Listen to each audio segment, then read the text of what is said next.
The Milner Group could never have been built up by Milner's own efforts.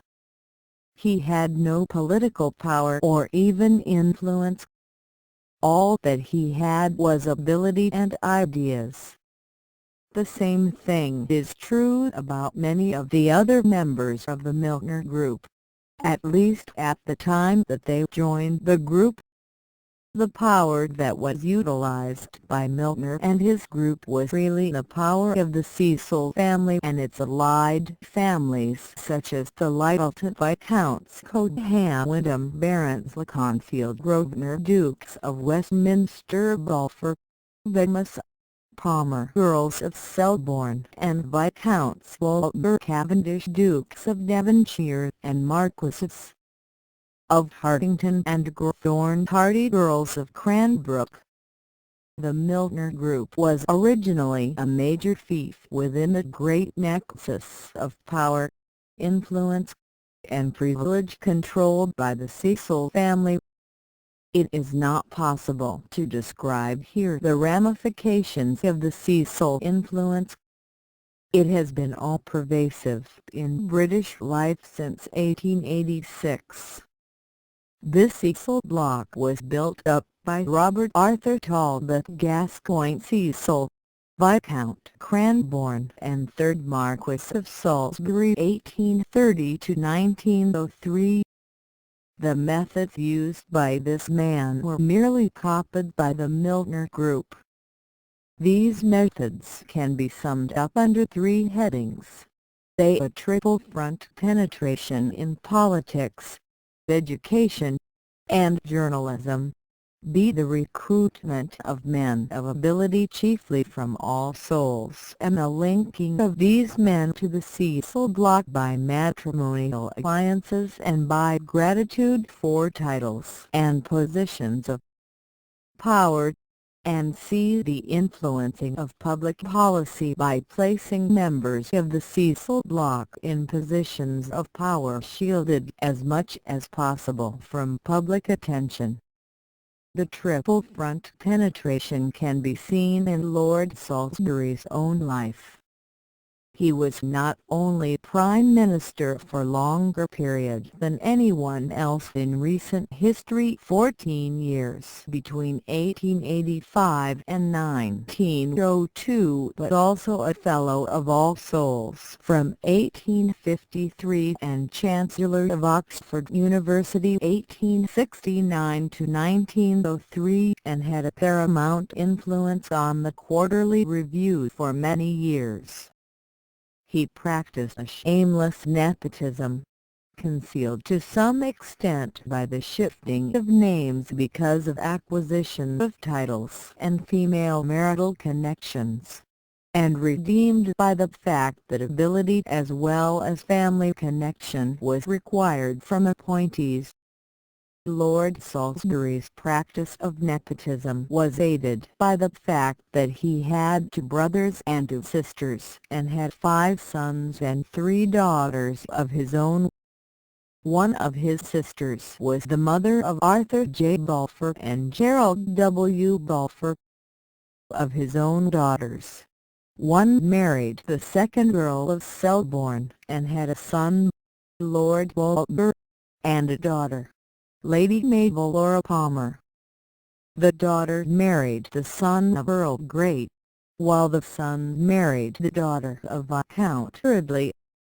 The son, known as Lord Walter until 1942 and Lord Selborne since that date, was an MP for 30 years 1910–1940, a figure in various Conservative governments since 1916, and Minister of Economic Warfare in 1942–1945.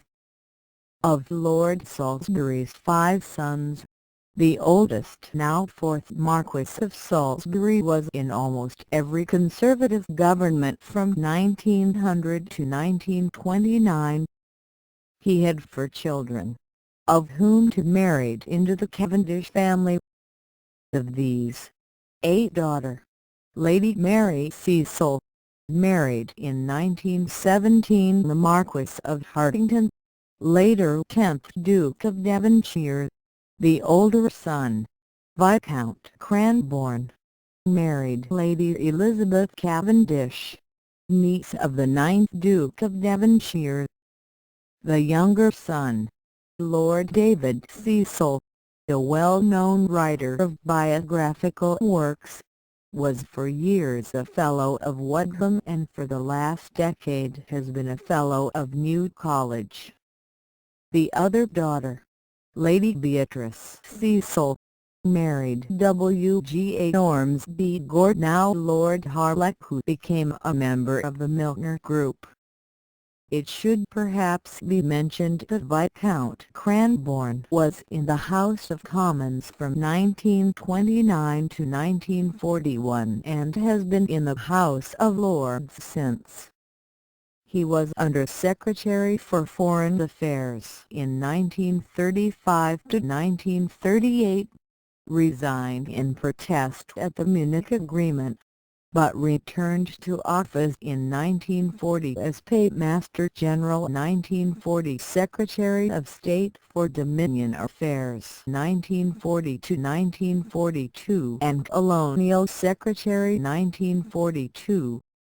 He was later Lord Privy Seal 1942 to 1943, Secretary for Dominion Affairs again 1943 to 1945, and leader of the Conservative Party in the House of Lords 1942 to 1945.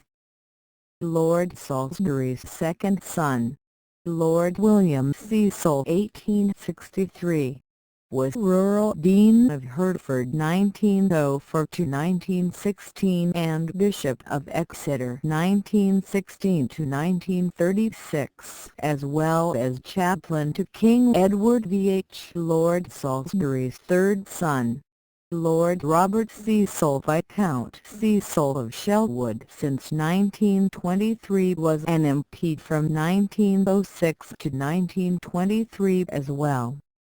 As Parliamentary Under Secretary for Foreign Affairs 1915 to 1916, Assistant Secretary in the same department 1918, Minister of Blockade 1916 to 1918, Lord Privy Seal 1923 to 1924 and Chancellor of the Duchy of Lancaster 1924 to 1927.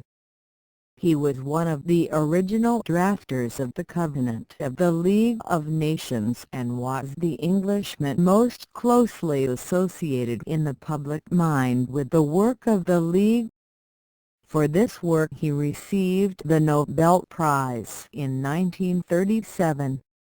Lord Salisbury's fourth son, Lord Edward Cecil 1867 to 1918, was the one most closely associated with Milner, and, in 1921, his widow married Milner. While Lord Edward was besieged with Rhodes in Mafeking in 1900, Lady Cecil lived in close contact with Milner and his kindergarten. After the war, Lord Edward was Agent General of the Sudan 1903 to 1905, Under Secretary of Finance in Egypt 1905 to 1912, and Financial Advisor to the Egyptian government 1912 to 1918. He was in complete control of the Egyptian government during the interval between Kitchener's departure and the arrival of Sir Henry McMahon as High Commissioner, and was the real power in McMahon's administration 1914 to 1916. In 1894 he had married Violet Max, daughter of Admiral Frederick Max and sister of General Sir Ivor Max. Sir Ivor, a good friend of Milner's, was the husband of Mary Caroline Wyndham, daughter of Baron Leconfield and niece of Lord Rosebery. Lord Edward Cecil had a son and a daughter. The daughter, Helen Mary Cecil, married Captain Alexander Hardinge in the same year 1921, in which she became Milner's stepdaughter. Her husband was the heir of Baron Hardinge of Punchurst and cousin of Sir Arthur Hardinge. Both Hardinges were protégés of Lord Salisbury, as we shall see. The fifth son of Lord Salisbury was Lord Hugh Cecil Baron Quigley since 1941. He was a Member of Parliament for Greenwich 1895–1906 and for Oxford University 1910–1937. He is now a Fellow of New College, after having been a Fellow of Hertford for over 50 years. The degree to which Lord Salisbury practiced nepotism can be seen by a look at his third government 1895–1902 or its successor, Balfour's first government 1902–1905.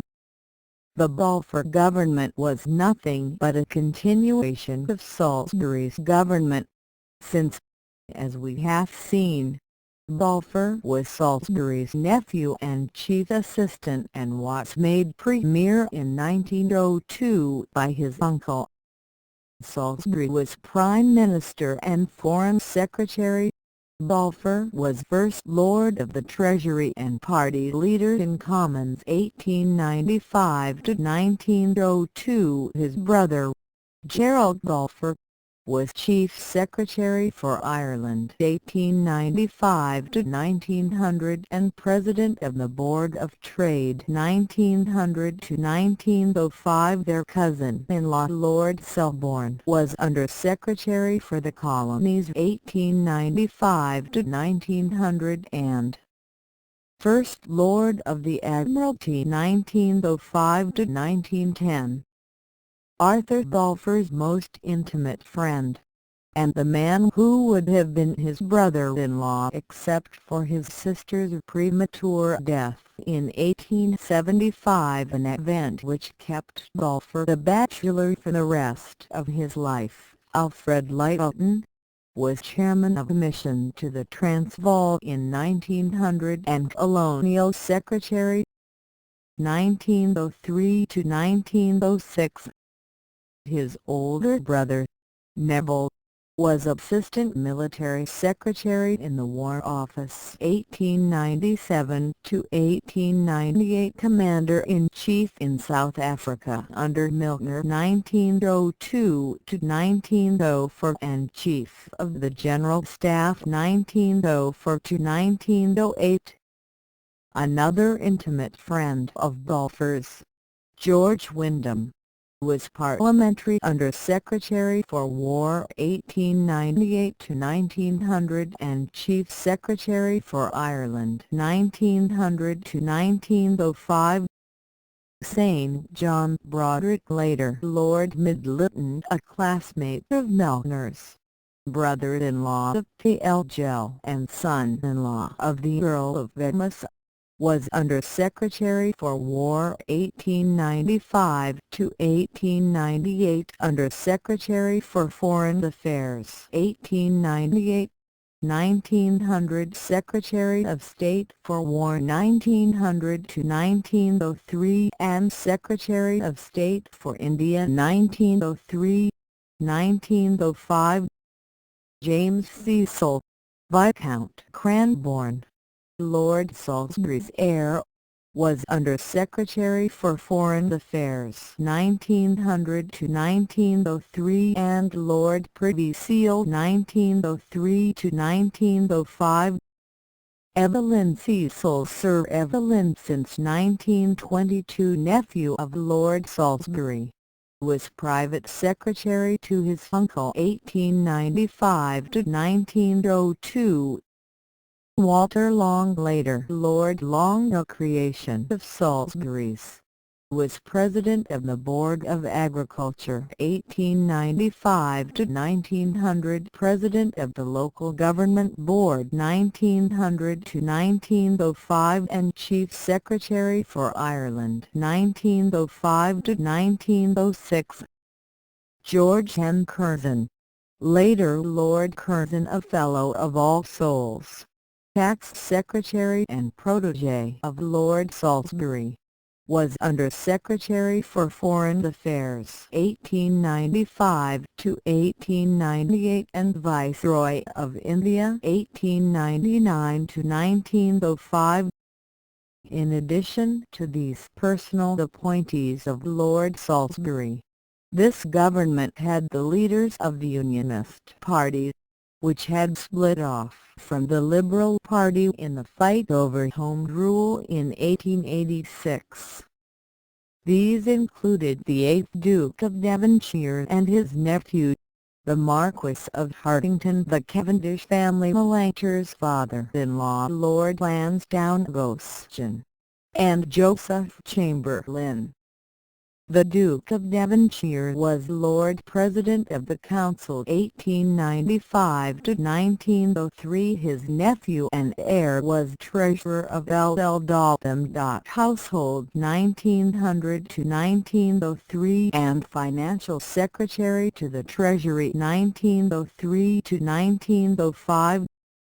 The latter's father-in-law, Lord Lansdowne, was Secretary for War 1895–1900 and Foreign Secretary 1900–1905. Goshen was First Lord of the Admiralty 1895–1900 and rewarded with a Viscounty 1900.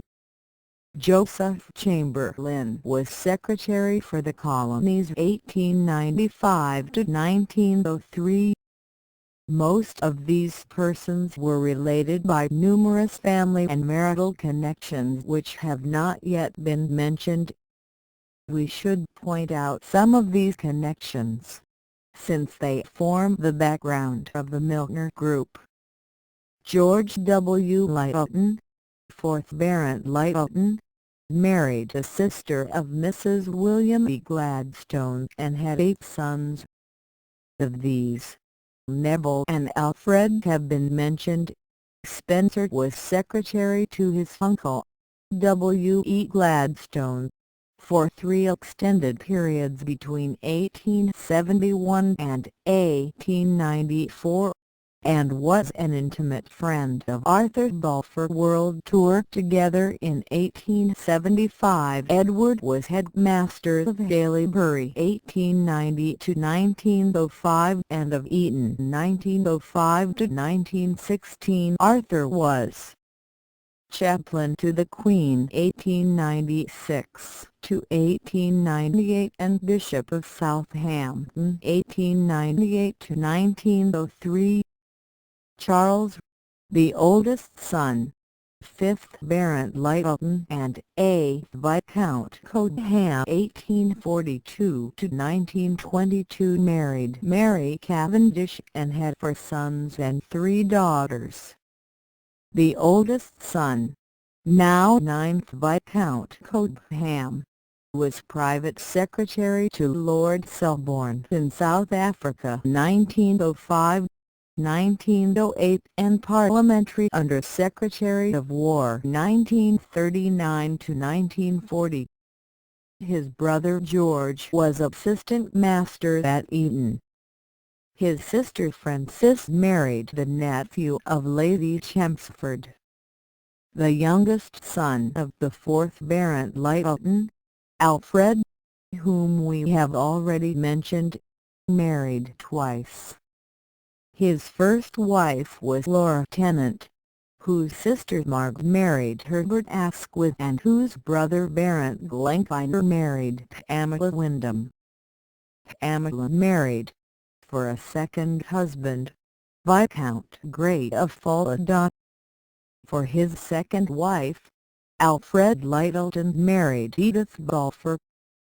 She survived him by many years and was later Deputy Director of the Women's Branch of the Ministry of Agriculture 1917 to 1919, the substitute delegate to the Assembly of the League of Nations for 5 sessions 1923, 1931, and a member of the Council of the Royal Institute of International Affairs. Her son, Captain Oliver Lyttelton, has been an MP since 1940, was Managing Director of the British Metals Corporation, Controller of Non-Ferrous Metals 1939 to 1940, President of the Board of Trade 1940 to 1941. 1945, a member of the War Cabinet 1941 to 1945 and Minister of Production 1942 to 1945. Almost as ramified as the Lyttelton clan were the Wyndhams, descendants of the first Baron Beaconsfield. The Baron had 3 sons. Of these, the oldest married Constance Primrose, sister of Lord Rosebery, daughter of Lord Almany and his wife, Dorothy Grosvenor, later Lady Brassey, and granddaughter of Lord Henry Grosvenor and his wife, Dora Vemus. They had 4 children. Of these, 1, Hugh A. Wyndham, married Maud Lyttelton and was a member of Milner's kindergarten. His sister Mary married General Sir Ivor Max and was thus the sister-in-law of Lady Edward Cecil, later Lady Milner. Another son of Baron Beaconsfield, Percy Scotton Wyndham, was the father of Pamela Lady Blankfeiner and later Lady Grey, of George Wyndham already mentioned, who married Countess Grosvenor, and of Mary Wyndham, who married the 11th Earl of Vemus. It should perhaps be mentioned that Countess Grosvenor's daughter Lettice Grosvenor married the 7th Earl of Beauchamp, brother-in-law of Sagnal Court. Countess Grosvenor, Mrs. George Wyndham, had 2 nephews who must be mentioned. 1. Lawrence John Lumley Dundas, Earl of Ronaldgee and Marquess of Zelland, was sent as military aid to Curzon, Viceroy of India, in 1900. He was an MP 1907 to 1916, a member of the Royal Commission on Public Services in India 1912 to 1914, Governor of Bengal 1917 to 1922, a member of the Indian Round Table Conference of 1930 to 1931 and of the Parliamentary Joint Select Committee on India in 1933. He was Secretary of State for India 1935 to 1940 and for Burma 1937-1940, as well as the official biographer of Lord Curzon and Lord Cromer. The other nephew of Countess Grosvenor, Lawrence Roger Lumley, Earl of Scarborough since 1945, a cousin of the Marquess of Zelland, was an MP as soon as he graduated from Magdalen 1922 to 1929, 1931 to 1937, and later Governor of Bombay 1937 to 1943 and Parliamentary Under Secretary of State for India and Burma 1945. Countess Grosvenor's sister-in-law Mary Wyndham, who married the Earl of Vemus, had 3 children. The younger son, Guy Charteris, married a tenant of the same family as the first Mrs. Alfred Lyttelton, the second Mrs. Herbert Asquith, and Baron Blankfeiner. His sister, Cynthia Charteris, married Herbert Asquith's son Herbert. In an earlier generation, Francis Charteris, 10th Earl of Weymouth, married Anne Anson, while his sister Lady Hilda Charteris married St. John Broderick, 8th Viscount Midlyton of 1st Earl Midlyton. Lord Midlyton's sister Edith married Philip Lyttelton Gell. This complicated interrelationship of family connections by no means exhausts the links between the families that made up the Cecil Bloc as it existed in the period 1886–1900, when Milner was brought into it by Goshen. Nor would any picture of this block be complete without some mention of the persons without family connections who were brought into the block by Lord Salisbury.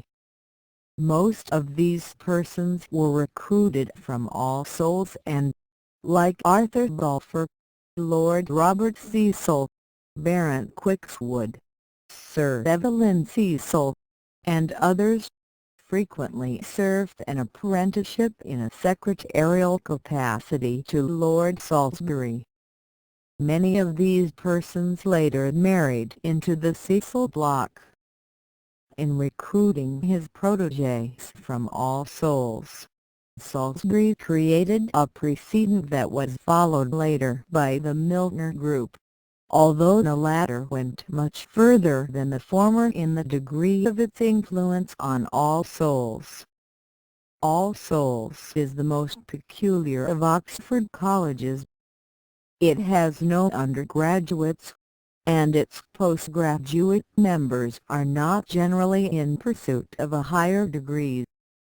Essentially, it consists of a substantial endowment originally set up in 1437 by Henry Chucheley, sometime Fellow of New College and later Archbishop of Canterbury, from revenues of suppressed priories.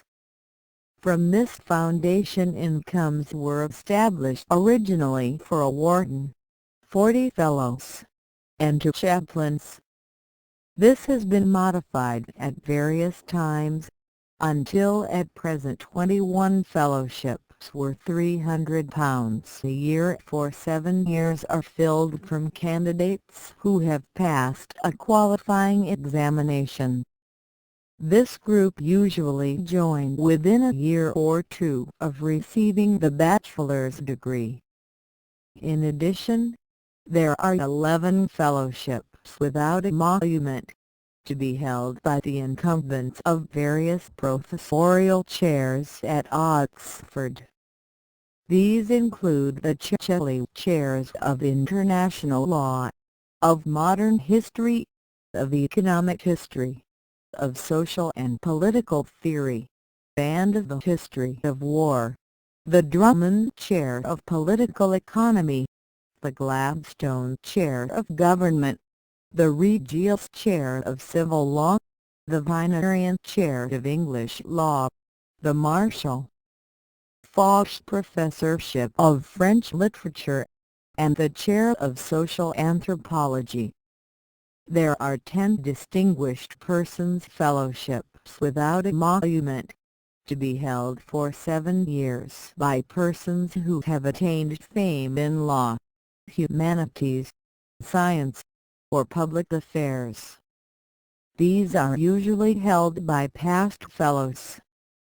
There are a varying number of research fellowships and teaching fellowships, good for 5 to 7 years, with annual emoluments of £300 to £600. There are also 12 7-year fellowships with annual emoluments of £50 for past fellows. And lastly, there are 6 fellowships to be held by incumbents of certain college or university offices.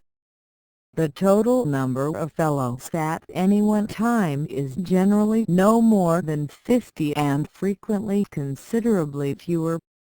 Until 1910 there were usually fewer than 35, but the number has slowly increased in the 20th century, until by 1947 there were 50. 1. In the whole period of the 20th century from 1900 to 1947, there was a total of 149 fellows. This number, although small, was illustrious and influential. It includes such names as Lord Acton, Leopold Amory, Sir William Hanson, Sir Harold Butler, G. N. Clark, G. D. H. Cole, H. W. C. Davis, A. B. Dicey, Geoffrey Faber, Keith Feeling, Lord Chelmsford, Sir Maurice G. W. Weir, Lord Halifax, W. K. Hancock, Sir Arthur Hardinge, Sir William Holdsworth, T. B. Lawrence, C. A. Macartney, Friedrich Max Muller, Viscount Morley of Blackburn, Sir Charles Beaumont, J. F. Pollard, Sir Charles Grant Robertson, Sir James Arthur Salter, Viscount Simon, Sir Donald Somerville, Sir Arthur Ramsay Steele, Maitland, Sir Ernest Swinton, K. C. Ware, C. L. Woodward, Francis D. Zulueta, etc. In addition, there were to be numbered among those who were fellows before 1900 such illustrious persons as Lord Curzon, Lord Ernie, Sir Robert Herbert, Sir Edmund Monson, Lord Finley Moore, Viscount Ridley, and Lord Salisbury. Most of these persons were elected to fellowships in All Souls at the age of 22 or 23 years, at a time when their great exploits were yet in the future.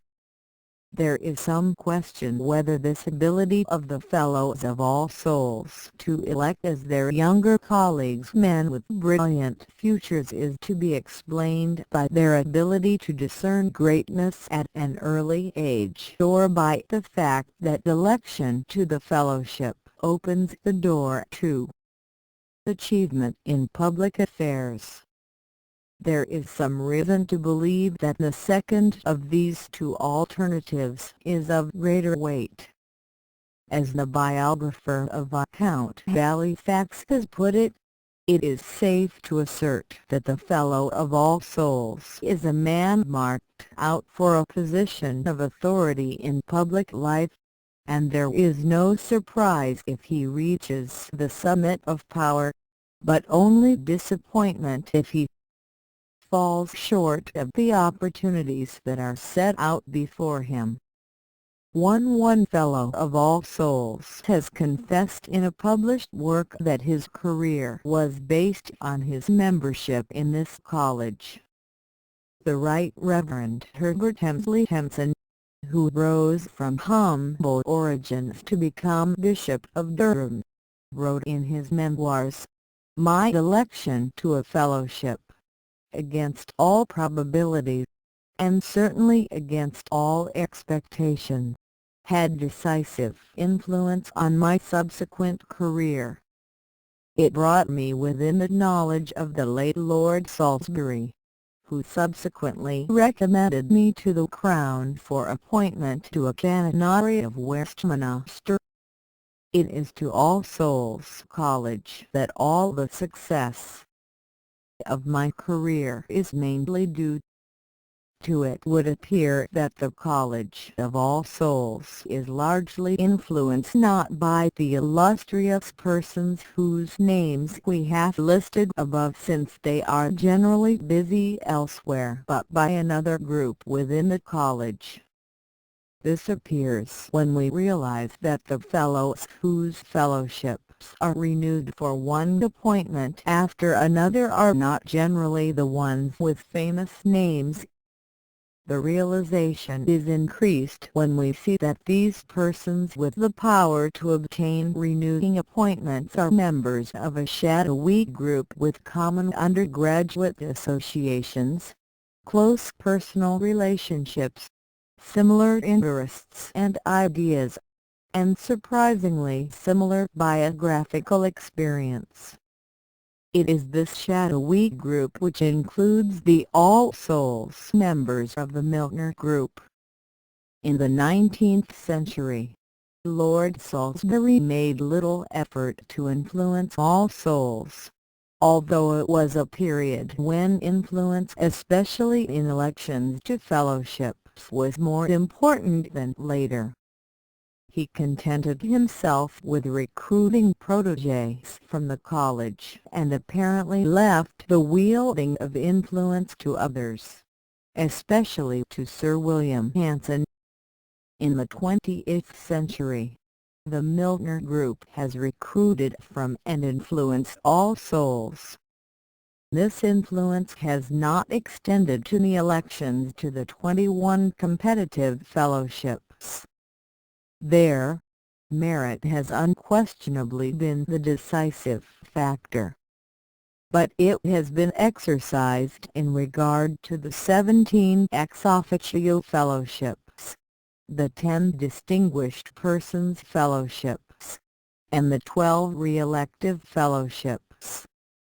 And it has also been important in contributing to the general direction and policy of the college. This does not mean that the Milner Group is identical with All Souls, but merely that it is the chief, if not the controlling, influence in it, especially in recent years. Many members of the Milner Group are not members of All Souls, and many members of All Souls are not members of the Milner Group. The fact that All Souls is influenced by some outside power has been recognized by others, but no one so far as I know has succeeded in identifying this influence. The erratic Christopher Hobhouse, in his recent book on Oxford, has come closer than most when he wrote, "The senior common room at All Souls is distinguished above all others by the great brains which meet there and by the singular unfruitfulness of their collaboration. But it is not these who make the running.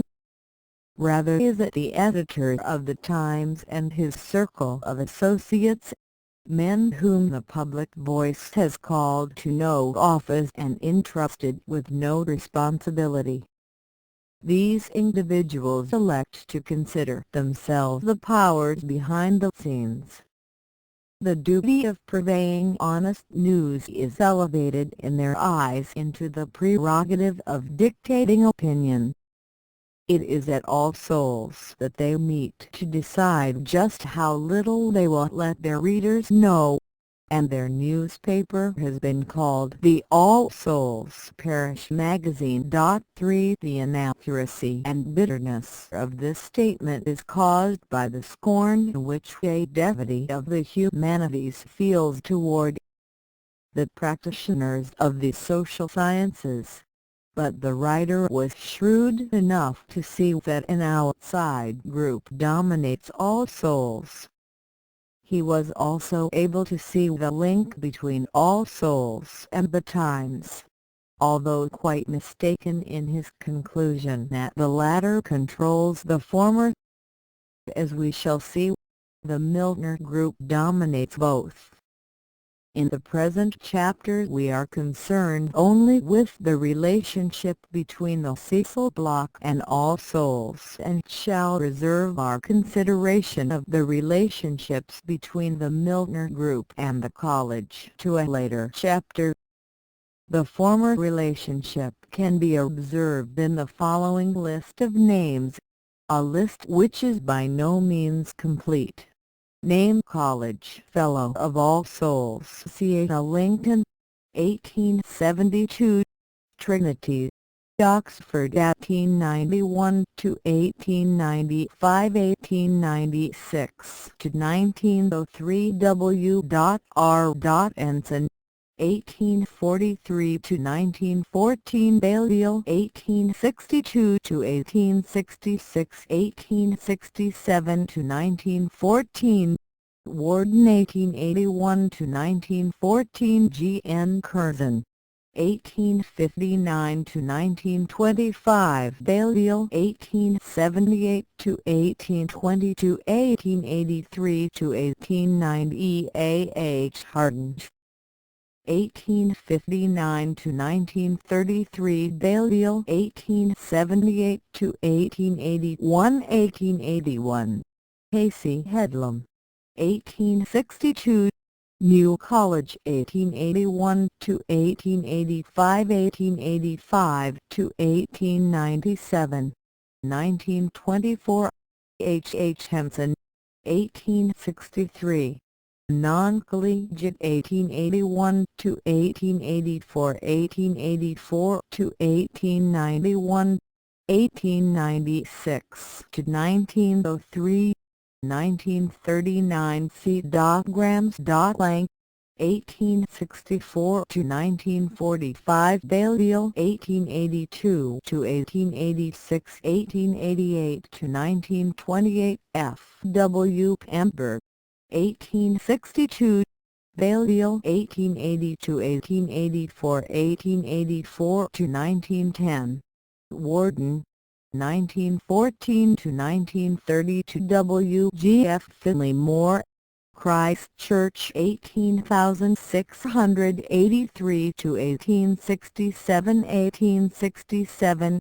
1845 to 1929. R. E. Prothero 1852 to 1937. Balliol 1871 to 1875. 1875 to 1891. D. Ridley 1843 to 1928. Corpus Christi 1862 to 1866. 1866 to 1882. M. W. Ridley 1842 to 1904. Balliol 1861 to 1865. 1865 to 1874. J. Simon 1873.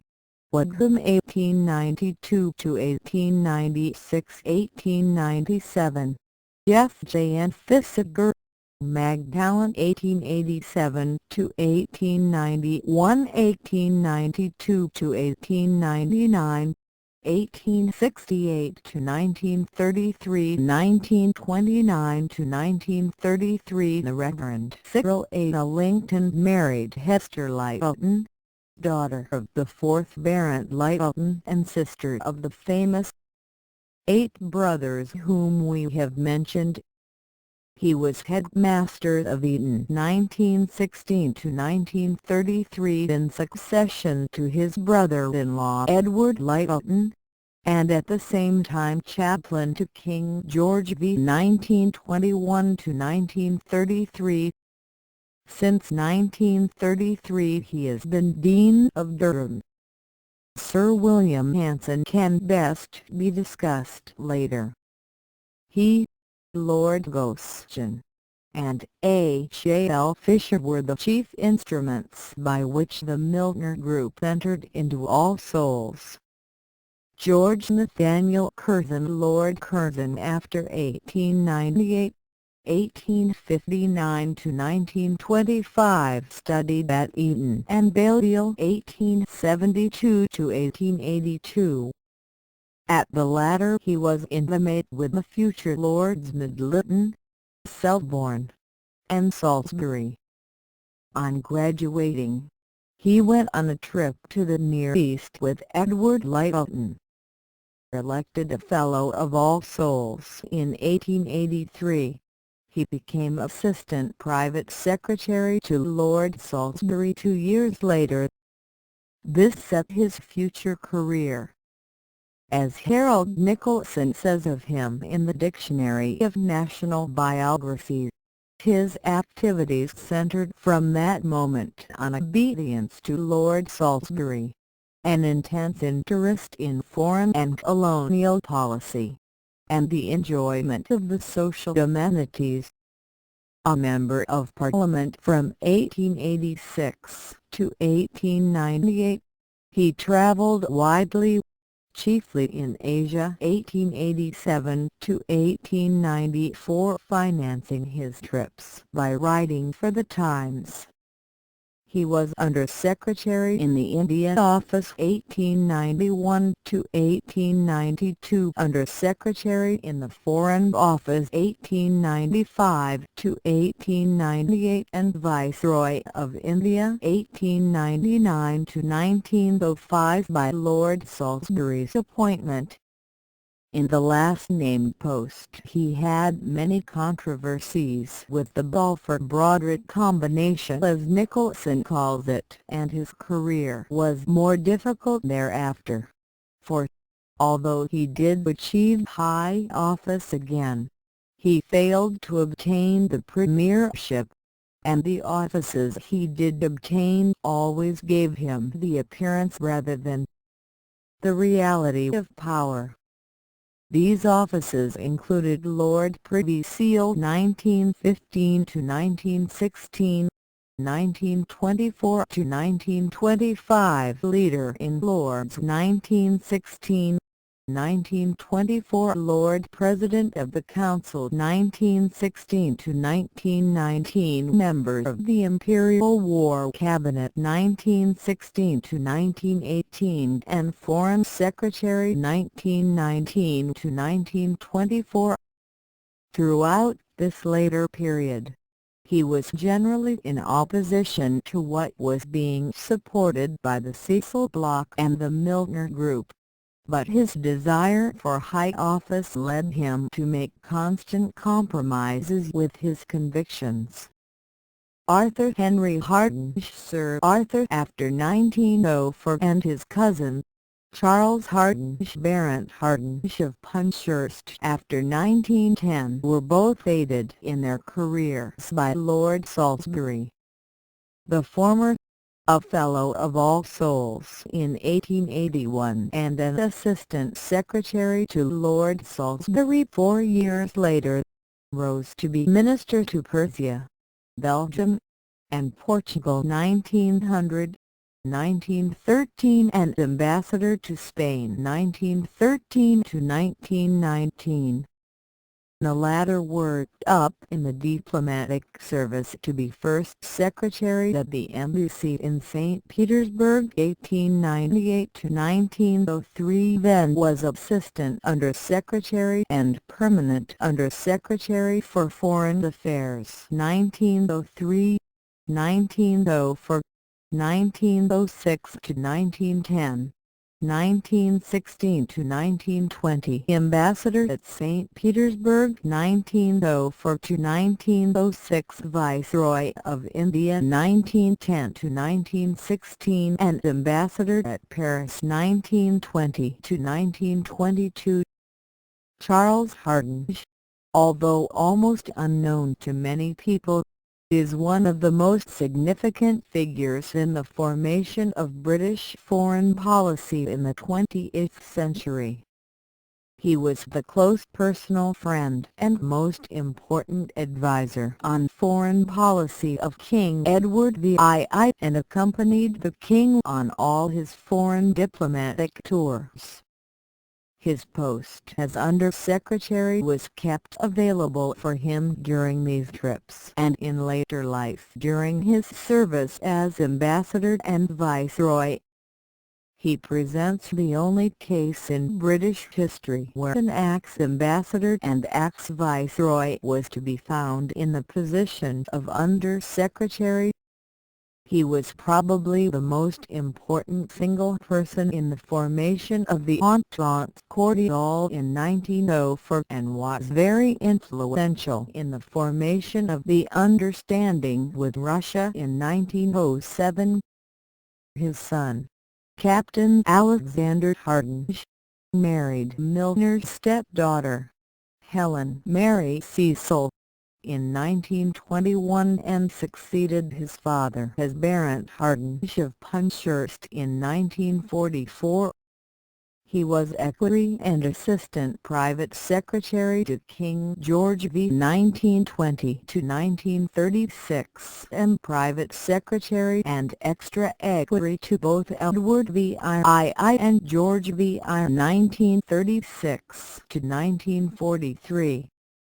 He had a son, George Edward Hardinge, born 1921, who married Janet Christian Gostin, daughter of Lieutenant Colonel Cecil Bloc, granddaughter of the second Viscount Gostin and of Lady Gostin, the former Lady Evelyn Gurthorne Hardy, fifth daughter of the first Earl of Cranbrook.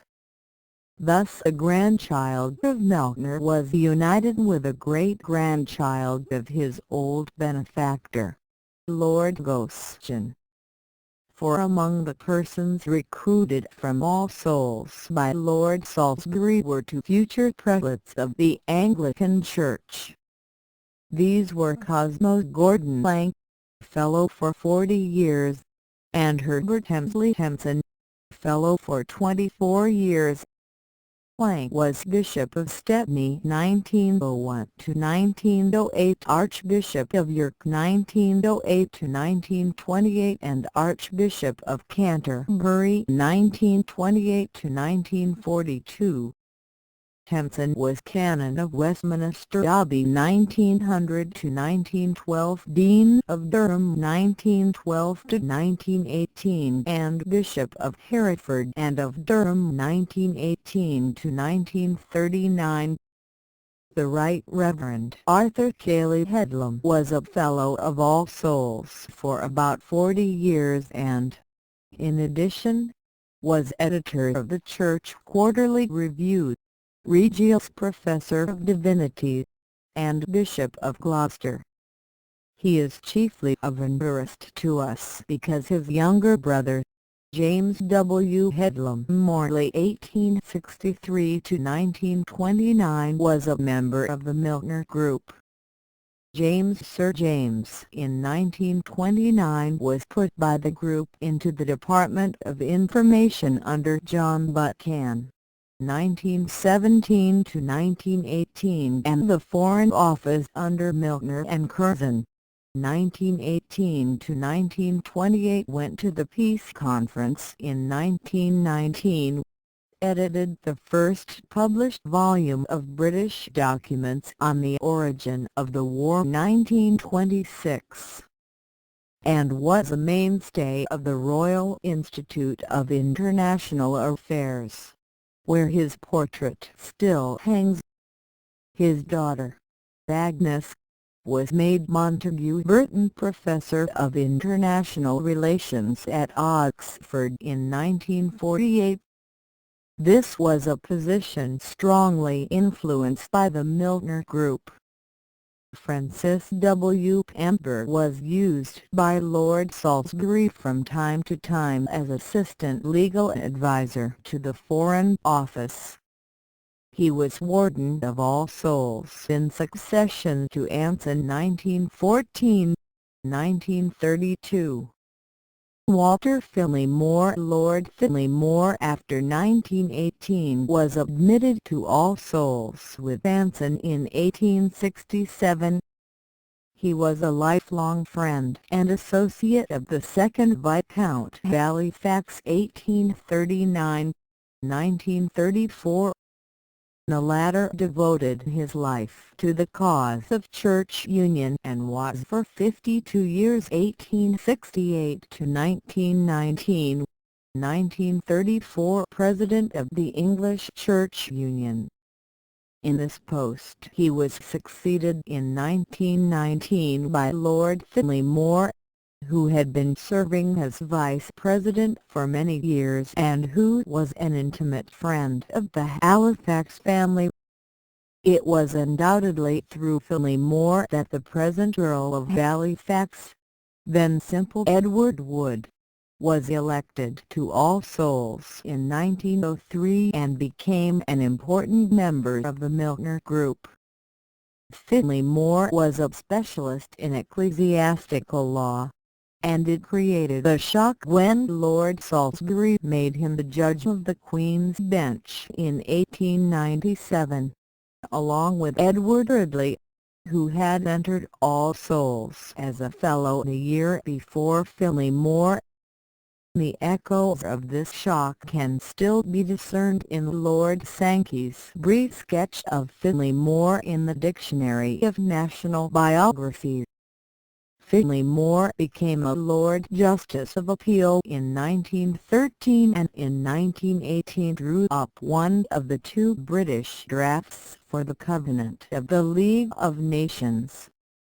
The other draft, known as the Cecil Draft, was attributed to Lord Robert Cecil but was largely the work of Alfred Zimmern, a member of the Milner Group. Rowland had met Prothero Lord Gurney after 1919 and his brother, George W. Prothero Sir George after 1920 are two of the most important links between the Cecil Bloc and the Milner Group. They grew up on the Isle of Wight in close contact with Queen Victoria, who was a family friend.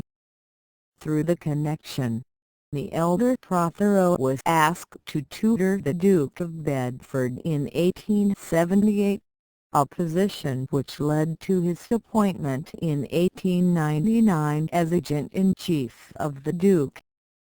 In the interval he was a Fellow of All Souls for 16 years and engaged in literary work, writing unsigned articles for the Edinburgh Review, the Church Quarterly Review and the Quarterly Review.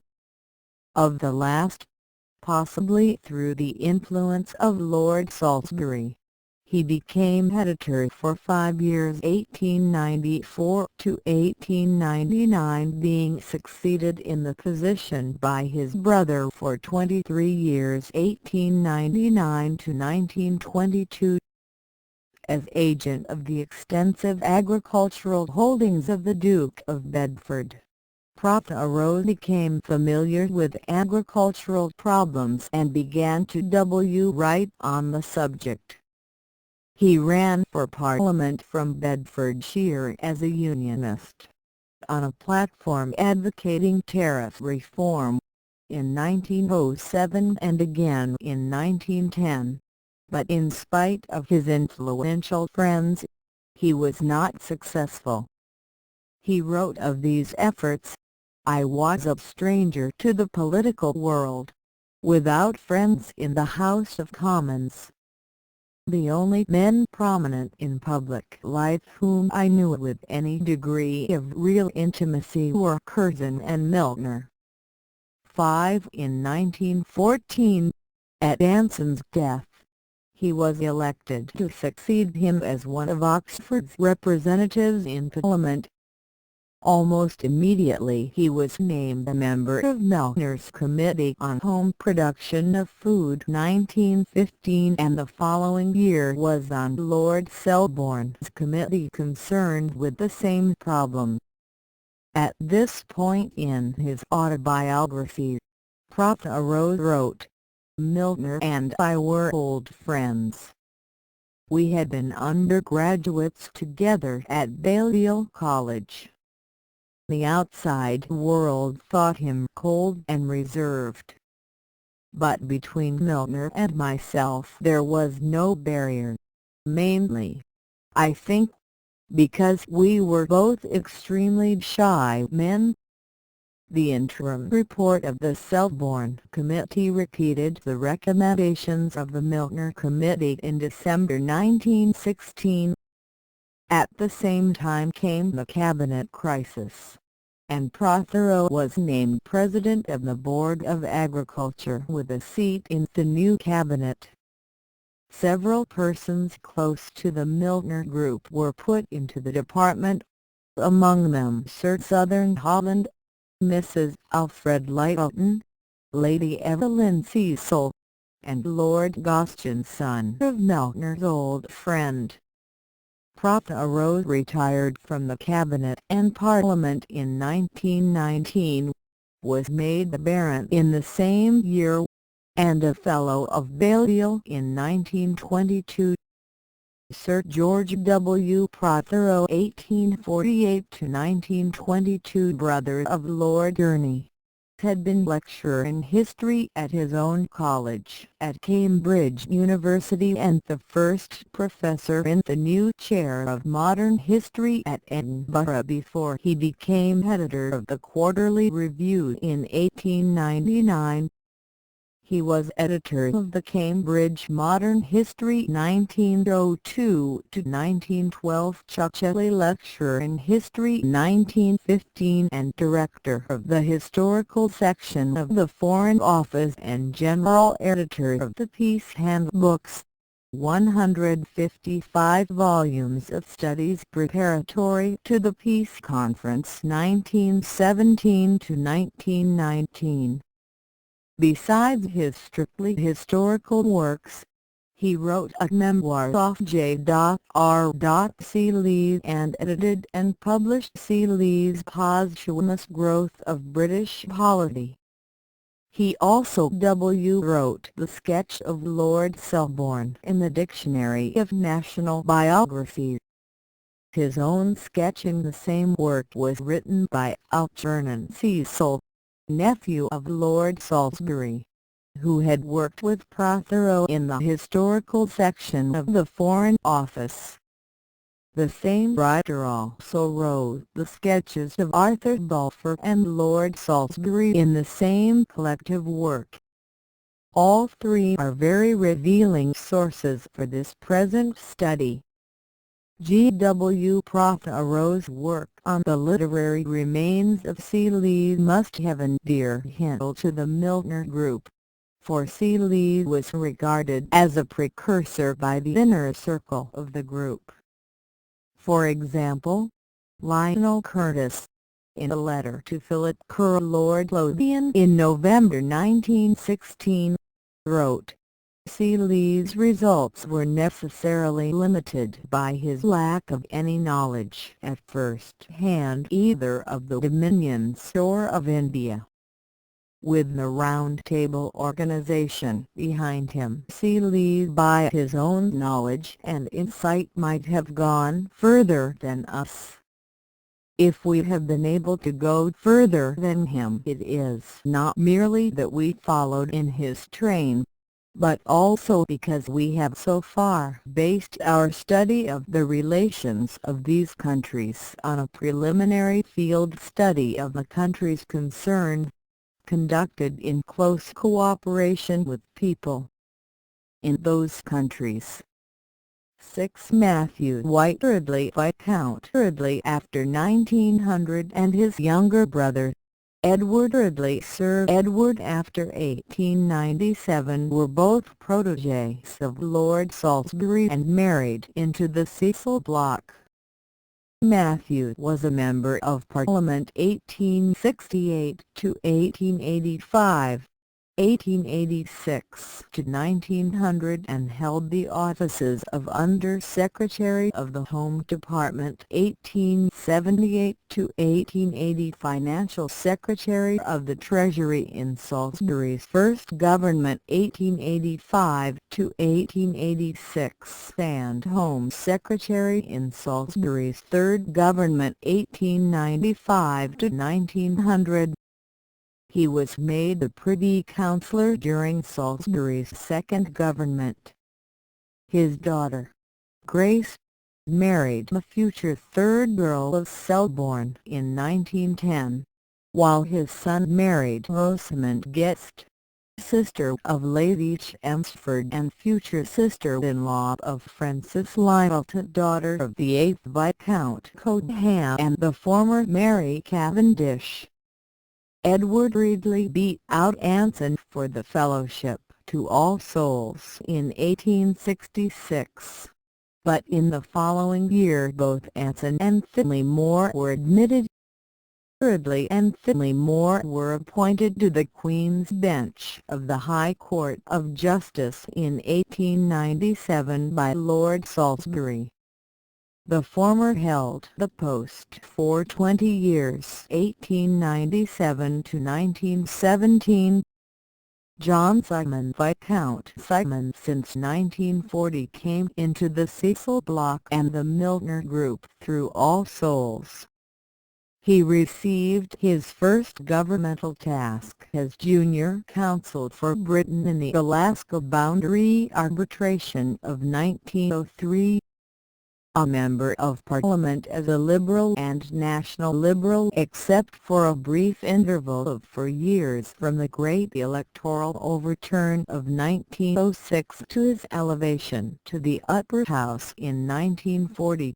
He held governmental posts for a large portion of that period.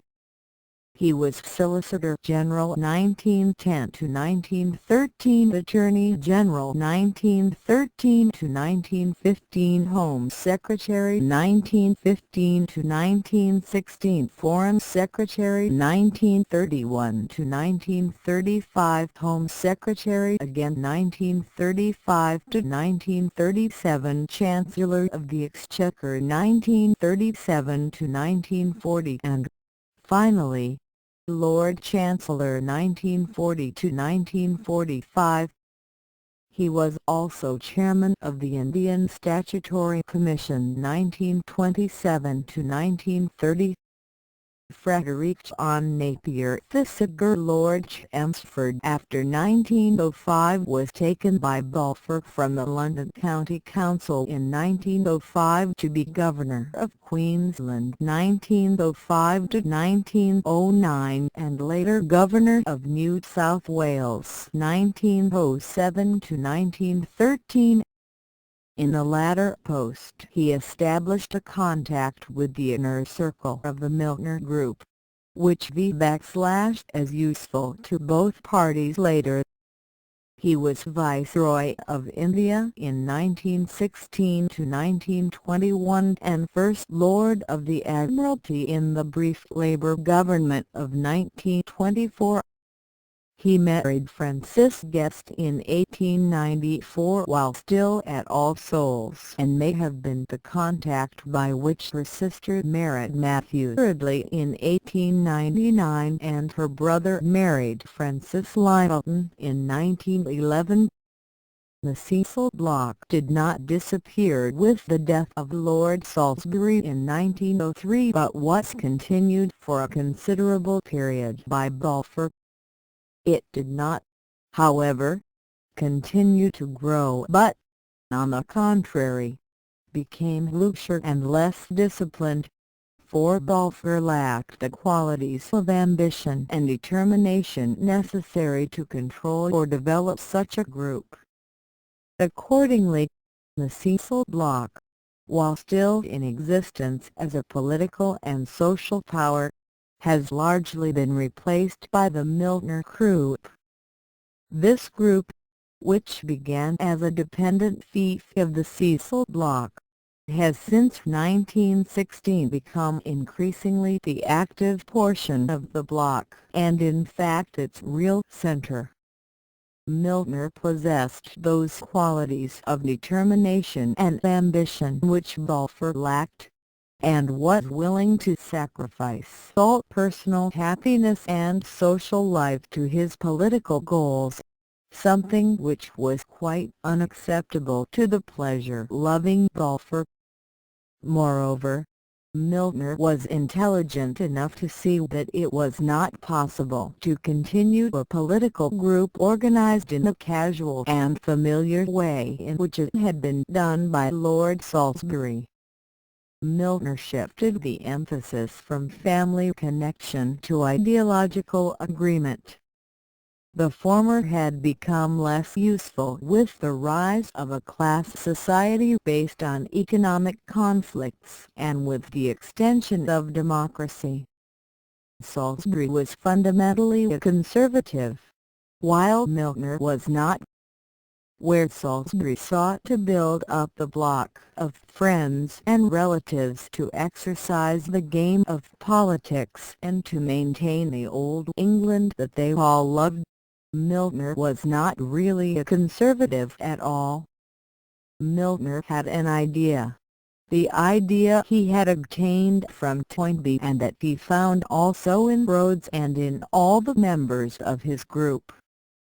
This idea had two parts: that the extension and integration of the empire and the development of social welfare were essential to the continued existence of the British way of life, and that this British way of life was an instrument which unfolded all the best and highest capabilities of mankind.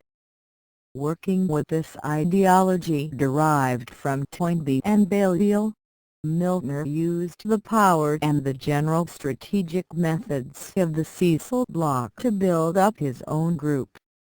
But, realizing that conditions had changed, he put much greater emphasis on propaganda activities and on ideological unity within the group.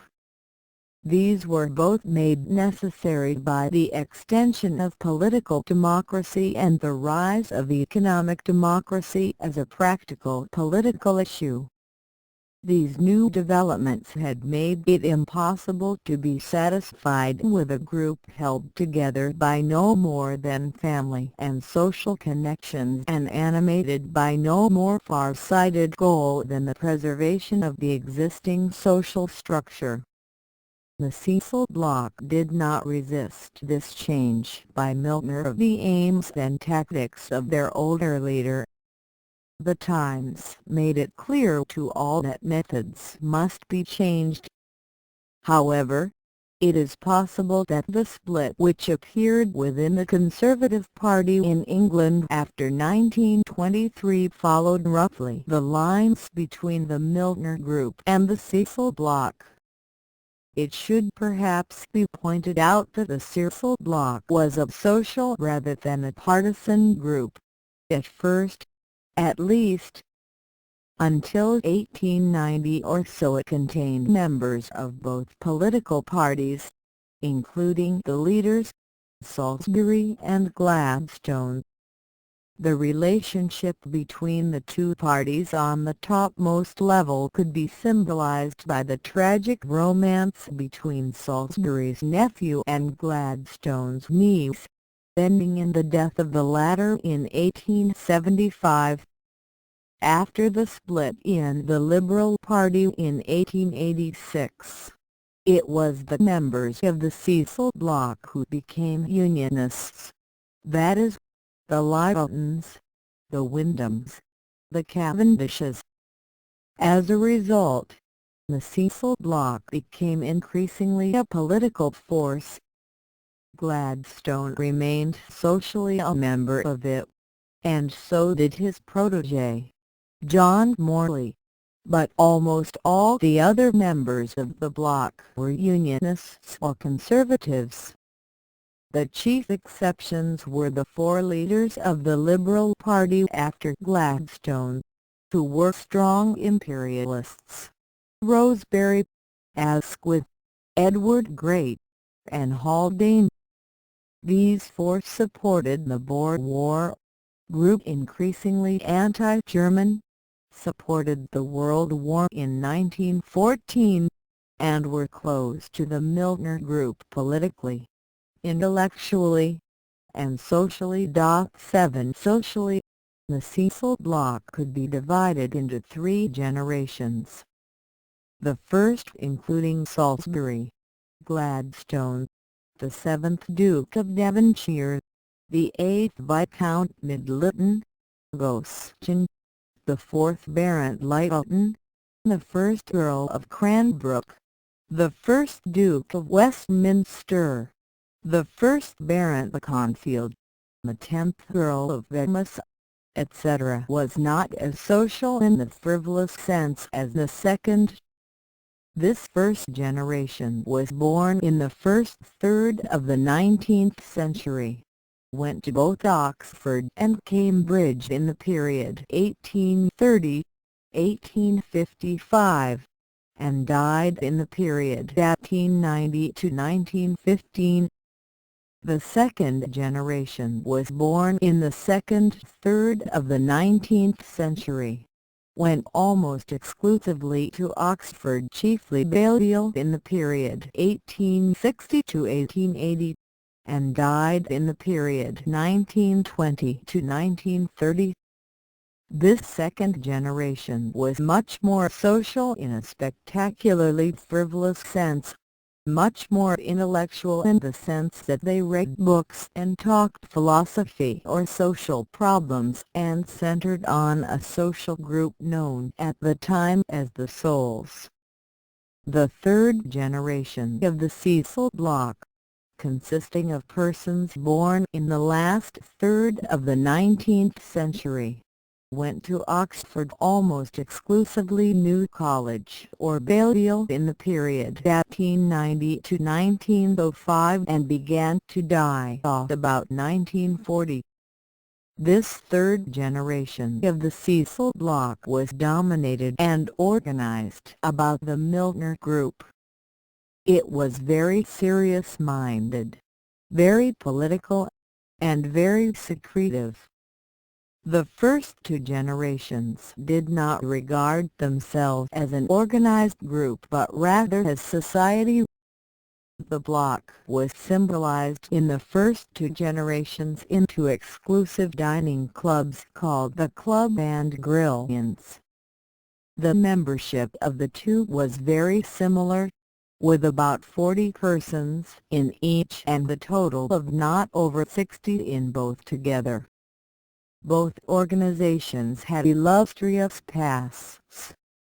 The club, founded in 1764, had as past members Joshua Reynolds, founder, Samuel Johnson, Edmund Burke, Oliver Goldsmith, James Boswell, Edward Gibbon, Charles Fox, David Garrick, Adam Smith, Richard B. Sheridan, George Canning, Humphrey Davy, Walter Scott, Lord Liverpool, Henry Hallam, Lord Brougham, T. B. Macaulay, Lord John Russell, George Grote, Dean Stanley, W. E. H. Lecky, Lord Kelvin, Matthew Arnold, D. H. Huxley, Bishop Wilberforce, Bishop Stubbs, Bishop Creighton, Gladstone, Lord Salisbury,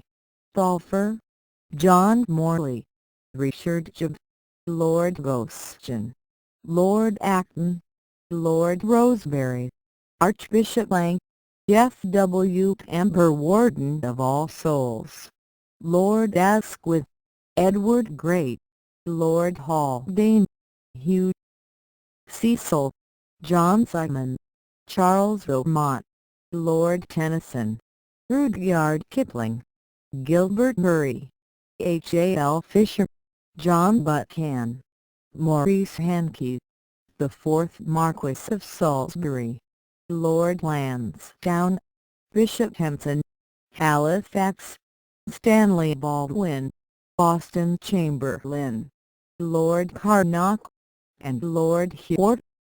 This list includes only members up to 1925. There were, as we have said, only 40 members at any one time, and at meetings dinner every fortnight while Parliament was in session usually only about a dozen were present. Grill Inns was very similar to the club. Founded in 1812, it had the same members and met under the same conditions, except weekly dinner when Parliament was in session. The following list includes the names I can't find of those who were members up to 1925: Gladstone, Salisbury, Lecky, Balfour, Asquith, Edward Great, Haldane, Lord Bryce, Hugh Cecil, Robert Cecil, Curzon, Neville Lyttelton, Eustace Percy, John Simon, Geoffrey Dawson, Walter Raleigh, Balfour of Burley, and Gilbert Murray. The second generation of the Cecil Bloc was famous at the time that it was growing up, and political power was still in the hands of the first generation as the souls, a term applied to them partly in derision and partly in envy, but used by themselves. Later, this group, flitting about from one great country house to another or from one spectacular social event to another in the townhouses of their elders, has been preserved for posterity in the autobiographical volumes of Margaret Tennant Asquith, and has been caricatured in the writings of Oscar Wilde. The frivolity of this group can be seen in Margaret Tennant's statement that she obtained for Milner his appointment to the chairmanship of the Board of Inland Revenue in 1892 merely by writing to Balfour and asking for it after she had a too brief romantic interlude with Milner in Egypt. As a respected scholar of my acquaintance has said, this group did everything in a frivolous fashion, including entering the Boer War and the First World War. One of the enduring creations of the Cecil Bloc is the Society for Psychical Research, which holds a position in the history of the Cecil Bloc similar to that held by the Royal Institute of International Affairs in the Milner Group. The society was funded in 1882 by the Balfour family and their in-laws, Lord Rayleigh and Professor Sidgwick. In the 20th century it was dominated by those members of the Cecil Bloc who became most readily members of the Milner Group. Among these we might mention Gilbert Murray, who performed a notable series of experiments with his daughter, Mrs. Arnold J. Toynbee, in the years before 1914, and Dame Edith Lyttelton, herself a Balfour and widow of Arthur Balfour's closest friend, who was president of the society in 1933-1934. The third generation was quite different, partly because it was dominated by Milner, one of the few completely serious members of the second generation.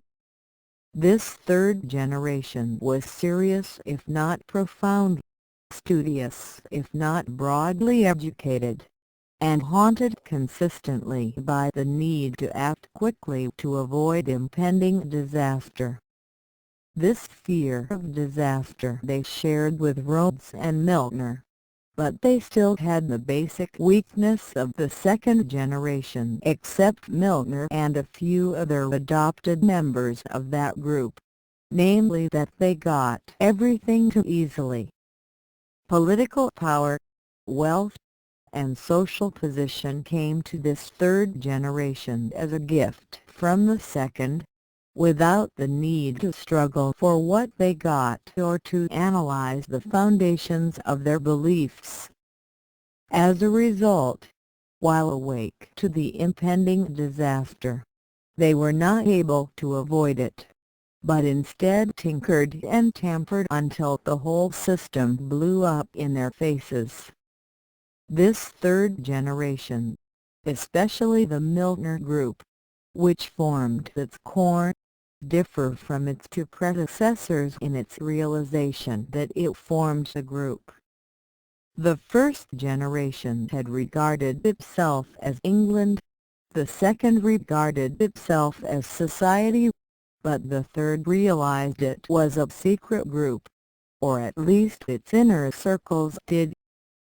From Milner and Rhodes they got this idea of a secret group of able and determined men, but they never found a name for it, contenting themselves with calling it the group, or the band, or even us. 9.